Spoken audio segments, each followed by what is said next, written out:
8 मार्च को रामलीला मैदान में सवर्ण समाज अपनी ताकत अगर नहीं लेते हो तो फिर आप ये भी सोच लो कि आपके बुरे दिन आ गए। ब्राह्मण बनियों की पार्टी कहा जाता था। बच्चों की आत्महत्या करने पर नौबत आ गई है। वापस में लड़ा करके अपने फायदा उठाना चाहती है। बनने के बाद फिर आप हिंदू मुस्लिम में बांटने का काम कर रहे हैं। काला कानून नहीं सहेंगे, नहीं सहेंगे, काला कानून नहीं सहेंगे, नहीं सहेंगे, नहीं सहेंगे, नहीं सहेंगे। मेरा नाम देश कुमार कौशिक है। मैं अखिल भारतीय जनसंघ का राष्ट्रीय उपाध्यक्ष हूँ, जिससे भाजपा वाले कहते हैं कि हम लोग पैदा हुए हैं। आज भाजपा या संघ जिसका सरकार जो नाम लेती है, पहले कभी इस पार्टी को ब्राह्मण बनियों की पार्टी कहा जाता था। आज हालात ये है कि देश के 2 बार से राष्ट्रपति पहले कोविंद साहब थे, अब मुर्मू जी हैं, उससे पहले भी रहे, उपराष्ट्रपति रहे, पिछले दृष्टि आते हैं, प्रधानमंत्री, गृह मंत्री, सभी लोग तो ओबीसी, एससी, एसटी से आ रहे हैं, आदिवासी से आ रहे हैं। और जितने आईएएस, आईपीएस जो राजनेता हैं, उनकी संतानें आज 4थी पीढ़ी, 5वीं पीढ़ी आरक्षण का लाभ ले रही है। उनको क्या आवश्यकता है आरक्षण की? 2012 में अभी मेरे मित्र आनंद कुमार जी ने बताया कि सुप्रीम कोर्ट ने न्यायालय के न्यायाधीश, मुख्य न्यायाधीश ने उस समय कहा था कि इस कानून के अंतर्गत अत्याचार हो रहा है, कोई सुनवाई नहीं होती, 20-20 साल अपराधी बना करके उसको जेल में डाल दिया जाता है, उसके बाद वो 20 साल बाद बरी होता है, तो उसका क्या सिद्धांत होता है? उसका जीवन परिवार पूरा तहस नहस हो जाता है, उसके अंदर प्रतिशोध की ज्वाला जागती है। उसको समाप्त किया, न्यायालय ने दिया, कहा भाई इसमें संशोधन करके पहले जांच करो, उसके बाद आप गिरफ्तारी करो। इस सरकार ने, सवर्ण विरोधी सरकार ने इतना कुछ किया। सुप्रीम कोर्ट का आदेश था, उसके लिए संसद में, न्यायालय में, संसद में कानून को और कड़ा किया और उसमें यह कहा नहीं पहले गिरफ्तारी, उसके बाद सुनवाई, जांच बाद में होगी, पहले गिरफ्तारी। चलो जी, उस समय भी सवर्ण समाज सोता रहा, नहीं कुछ बोला, इन्होंने कर दिया। आज जब सवर्ण समाज का बिल्कुल बच्चों की आत्महत्या करने पर नौबत आ गई है, सवर्ण समाज को बिल्कुल अपेक्षित अपराधी घोषित कर दिया गया है इस देश में, तो सवर्ण समाज कहाँ जाए? आज यूजीसी के ऊपर हमारे बच्चों में, शिक्षण संस्थानों में जो आज इन्होंने अलगाववाद, बंटवारा और यूजीसी के कानून को लाकर के इतना कठोर कर दिया है कि हमारे सवर्ण समाज के बच्चे वह अपराधी घोषित हो रहे हैं, कुछ कह नहीं सकते और केवल उनकी बात भी नहीं सुनी जाएगी। तो ऐसा देश में, हमारे देश में सवर्णों ने क्या दोष कर दिया? इनकी सरकार बनवा के दोष कर दिया क्या? इन सरकार में जितने कानून पे कानून जो लग रहा है, सवर्ण समाज को जो इन्होंने पूरा तहस नहस कर दिया, इन्होंने संत समाज को भी बंटवारा कर दिया, कुछ हिंदुत्व का बंटवारा कर दिया, ना इनका हिंदुत्व, दूसरा हिंदुत्व जो इनके साथ चले। अभी इनके साथ पूरे सरकार में आपने अभी देखा शंकराचार्य जी का दोष, अपराधी प्रवृत्ति का व्यक्ति शिकायत लेके जा रहा है, उसका संज्ञान ले रहा है, जज ले रहा है, उसमें पास्को लगा दिया गया है। उसके बाद जो अजय कुमार आईपीएस हैं, वो उसका संज्ञान लेते हैं, उनके साथ मित्रता केक काटता है एक अपराधी, उस पर 25 मुकदमे दर्ज हैं, वो बीसी है। ऐसे व्यक्ति का सरकार के साथ मैंने देखा सोशल मीडिया पे, प्रधानमंत्री के साथ फोटो, अमित शाह जी के साथ फोटो, नड्डा जी के साथ फोटो, ब्रजेश कुमार जी के साथ फोटो, योगी जी के साथ फोटो, मतलब केंद्र की टॉप पे जितनी से नेतृत्व है उनके साथ अपराधियों का तालमेल है, घालमेल है। तो क्या ये देश किस तरफ जा रहा है? सवर्ण समाज, संत समाज, हिंदू, आज हिंदू को बंटवारा बांटा जा रहा है।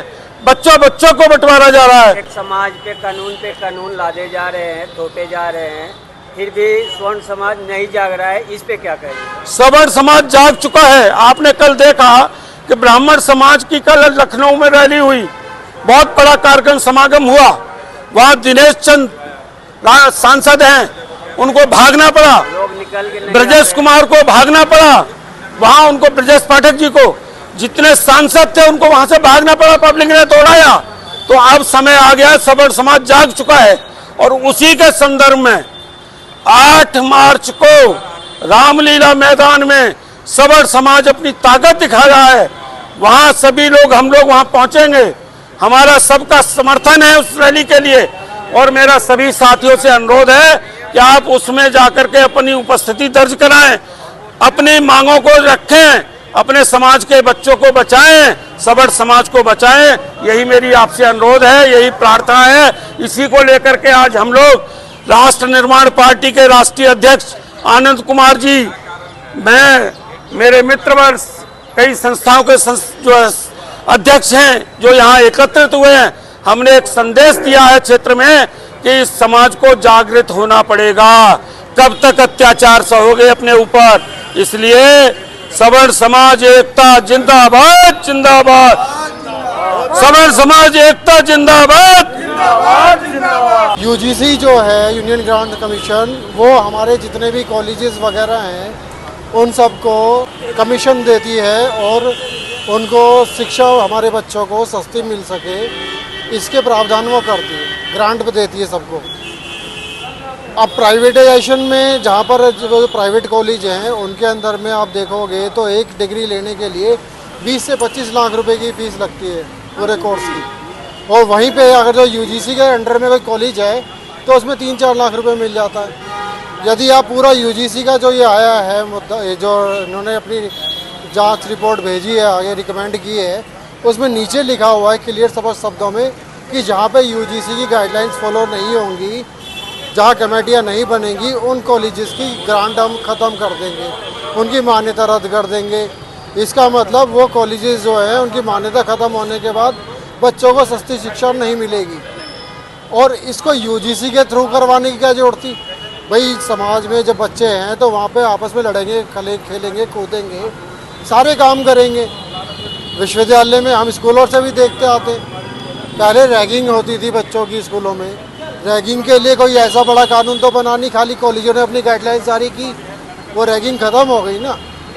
तो ये यूजीसी को लेकर के आप इतने उतावले क्यों हो रहे हो कि उसके लिए सीधा मुद्दा है कि आपने यूजीसी को ख़त्म करना है। जैसे इन्होंने सारे सार्वजनिक जितने भी क्षेत्र थे उनको ख़त्म कर दिया, निजी क्षेत्रों को बढ़ावा देना है, तो ये प्राइवेटाइजेशन की तरफ एक कदम और है इनका। आप ओबीसी से आते हैं फिर भी यूजीसी का समर्थन करते हैं? मैं देखो ओबीसी और यहाँ पे जाति का मामला ही नहीं है। मैं यहाँ पर बात कर रहा हूँ, बच्चा चाहे मेरा है, चाहे सवर्ण समाज का है, चाहे किसी का भी बच्चा है, बच्चा है, उसका पूरा अधिकार होना चाहिए शिक्षा का। कॉलेजों में जाओ अब फ्री हो के, जो कॉलेज के दोस्त होते हैं ना वो ज़िंदगी भर साथ निभाते हैं। वो ये नहीं देखा जाता कि कौन सी जाति से कौन आ रहा है, पर ये कॉलेजों में भी जाति भेद करना चाह रहे हैं। तो उसको जाति भेद को ख़त्म करने के लिए आज हम लोग धीरे धीरे ट्रैक पे आ रहे थे। धीरे धीरे हम लोग अछूतों की या SC ST की बात ख़त्म होती जा रही थी। उस मुद्दे को ये दोबारा से छेड़ना शुरू कर दिया है, क्योंकि इनको मत है कि स्वर्ण वर्ग, ब्राह्मण, क्षत्रिय तो हमारी जेब में पड़े हैं, ये तो कहीं जाएंगे नहीं, इनको 4 जूते मारो ये तब भी हमारे पास ही आएंगे, इनके पास विकल्प है नहीं। SC को साधना है, ST को साधना है, साथ में OBC को भी आपने ले लिया। OBC कैटेगरी इतनी ज़्यादा बेवकूफ़ नहीं है कि तुम्हारी बातों में, तुम्हारे प्रपंचों में आ जाएगी। और जाट खासकर, जहाँ न्याय की बात होगी वहाँ जाट खड़ा हुआ मिलेगा सबसे आगे। देखिए, मैं किसी पार्टी के नाम पर तो नहीं कहूँगा, लेकिन आप लोगों के चैनल के माध्यम से मैं ये बताना चाह रहा हूँ कि ये बीजेपी सरकार यानी मोदी सरकार हमारे सवर्ण समाज के विरुद्ध जो कानून लाया है उसको हम लोग घोर कड़ी निंदा करते हैं। कारण कि अभी तक हमारे भाई बंधु बच्चे सभी लोग एक स्कूल में, एक कॉलेज में पढ़े थे। अभी तक किसी प्रकार की कोई भेदभाव OBC ST जनरल का नहीं हुआ था। लेकिन ये सरकार मुझे अब आपस में लड़ा करके अपने फ़ायदा उठाना चाहती है। और ये सरकार को हमेशा यही नीति हो रही है कि मैं किसी प्रकार से सवर्ण समाज को समाप्त कर दूं। तो मैं आपके माध्यम चैनल के माध्यम से बताना चाहता हूं कि मोदी सरकार, आप जिस तरह से सवर्ण समाज ने आपको गद्दी पर बैठाया है कुर्सी पर, वही सवर्ण समाज आपको कुर्सी से उतारने का काम करेगा।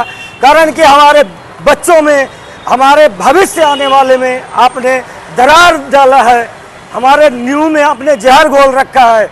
अभी तक हम सभी, हर जात के लोग, हर बिरादरी के लोग, हम एक जैसे रहते थे, भाई बंधु, किसी में जात पात का भेदभाव नहीं होता था। ये इन्होंने एक ऐसा कानून ला दिया यूजीसी, जिससे हमारे आपस में सभी भाईचारा खत्म करवा रहे हैं। और ये मोदी सरकार चाह रहे हैं कि ऐसे कर करके मैं अपना बहुत बड़ा नाम कमा रहा हूँ। लेकिन मोदी सरकार जी, आपसे विनम्र निवेदन करता हूँ कि ये काला कानून को आप वापस लीजिए और हमारे भाई बंधु जैसे हम सब आपस में मिलकर रहते हैं, उस प्रकार से हमें आप चलने दीजिए। हिंदुओं को बांटने का काम ना करें। समझ गए? हमारे आपस में हिंदू के बांटने की कोशिश न करें। पहले तो आपने हिंदू मुसलमान करके बांटा ही। और मैं बीजेपी के सांसदों से भी, जो मंत्री पद पर हैं, उनसे भी मैं हाथ जोड़ करके विनम्र निवेदन करता हूं कि आप लोग के थोड़ी भी सोच नहीं आई यूसीजी पर आपने साइन कैसे कर दिया। गृह मंत्री जी तो जो कर रहे हैं, कानून मंत्री हमारे बैठे हैं, उन लोगों ने हाँ, चूँकि जितने भी हैं सब अपना अपना कुर्सी के लोभ में है। कोई गरीब आदमी का, बाल बच्चे का भविष्य नहीं देख रहा है। कारण कि उनके बच्चे तो चले जाएंगे विदेश पढ़ने के लिए, हमारे गरीब के बच्चे तो यही। आप क्या कहना चाहेंगे? जनता से मैं यही कह रहा हूँ कि भाई, हम लोग सब जैसे एक थे पहले, वैसे आज भी हैं। हम जैसे सवर्ण हैं, वैसे एसटी है, वैसे ओबीसी है। हम सब आपस में भाई हैं। सरकार को कहने पर हम आपस में न लड़े, न मरे, न कटे। अति सर्वत्र वर्ज्य, ये कहा गया है शास्त्रों में कि जब किसी चीज का अति होता है तो उसका अंत होना निश्चित है। संस्कृत में एक श्लोक है कि अति रूपेण वै सीता, अति गर्वेण रावणः, अति दानात बलिबद्धो, अति सर्वत्र वर्ज्य। तो ये सरकार जो है हमारी मोदी सरकार, इसने अति कर रखा है। अति किस तरह से कि हम आप संविधान की बात करते हैं। हमारे संविधान में लिखा गया है समानता का अधिकार। समानता किस बात पे आप दिखा रहे हो, बताओ? पहले तो आपने हिंदू मुस्लिम में बांटने का काम किया, हिंदू मुस्लिम में बांट के अपनी राजनीतिक रोटियां सेके और आप सत्ता में आ गए। और सत्ता में आने के बाद आप एक विश्व की सबसे बड़ी पार्टी कहा जाए तो बन गए। लेकिन आप बन तो गए, बनने के बाद फिर आप हिंदू मुस्लिम में बांटने का काम कर रहे हैं। तो ये कहीं ना कहीं बहुत गलत बात है। क्योंकि जो पंडित जी, कहा गया है कि जो पंडित जी शादी कराते हैं, वही पंडित जी श्राद्ध भी कराते हैं। ठीक है ना? तो हमने आपको यहाँ से अर्श जमीन से आसमान पे बैठाया है, तो हम आपको आसमान से जमीन पे भी गिराने का काम कर सकते हैं। इसलिए हम आपसे यही कहना चाहेंगे कि केवल अगर संविधान में समानता का अधिकार है तो विदेशों में घूम घूम के और आप देश की छवि तो बना रहे हैं, लेकिन हमारे देश में जो है, देश के अंदर आप जहर घोलने का काम कर रहे हैं। अगर हम हिंदुओं में बांटेंगे तो हमारे बच्चों का भविष्य क्या होगा? हमारा बच्चा मान के चलिए कि बहुत पढ़ने में टैलेंटेड है, आगे चल के हमारा बच्चा अगर किसी भी एग्जाम में सेलेक्ट होता है तो हमारे SC ST OBC वाले भाई देखेंगे कि यार ये तो आगे चला गया, इनके ऊपर SC ST एक्ट लगा दो। तो पहले तो आप SC ST एक्ट लगाए ही थे, अब उसके बाद से ये UGC का जरूरत क्या था? तो अब ये UGC ला के मोदी सरकार जो है ना, अपने पैर में कुल्हाड़ी मारने का काम कर लिया है। अब इसको कोई नहीं बचा सकता। आप मोदी सरकार को क्या कहना चाहते हैं? मोदी सरकार से यही कहना चाहेंगे कि फिलहाल में जो अभी हमारा माननीय उच्चतम न्यायालय ने इस पे रोक लगाया है, इस काला कानून को वापस लेना चाहिए। और अगर नहीं लेते हो तो फिर आप ये भी सोच लो कि आपके बुरे दिन आ गए हैं।